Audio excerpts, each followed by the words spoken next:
কাজিৰঙাত কাঠ ভৰ্তি বাহন জব্দ কাৰ্বি আংলঙৰ পৰা চোৰাংকৈ সৰবৰাহ কৰিছিল কাঠখিনি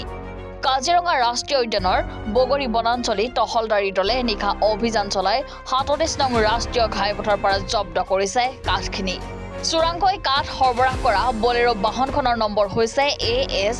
12CC 3487 বন বিভাগে আটক কৰিছে বাহনখনৰ চালকক যোৱাকালি নিশা আমাৰ ৰাষ্ট্ৰীয় নং ঘাইপথত ৩৭ নং ৰাষ্ট্ৰীয় ঘাইপথত টহলদাৰী কৰি থকা অৱস্থাত কাঞ্চনজুৰি বন শিবিৰৰ ষ্টাফে অভাৰ স্পীড যোৱাৰ কাৰণে AS 12CC 3487 নম্বৰ এখন বলেৰো পিকআপ ভেন ৰাখে অভাৰ স্পীড যোৱাৰ পিছত ৰখাৰ পিছত যেতিয়া তালাচী কৰা যায় তেতিয়া মানে কাঠ পোৱা যায় আৰু কাঠ কঢ়িয়াবৰ কাৰণে কিবা TP বা এনেকুৱা ধৰণৰ বিভাগীয় নথিপত্ৰ আছে নেকি যেতিয়া বিচাৰে ড্ৰাইভাৰক তেতিয়া তেওঁ কোনো প্ৰদৰ্শন কৰিব নোৱাৰিলে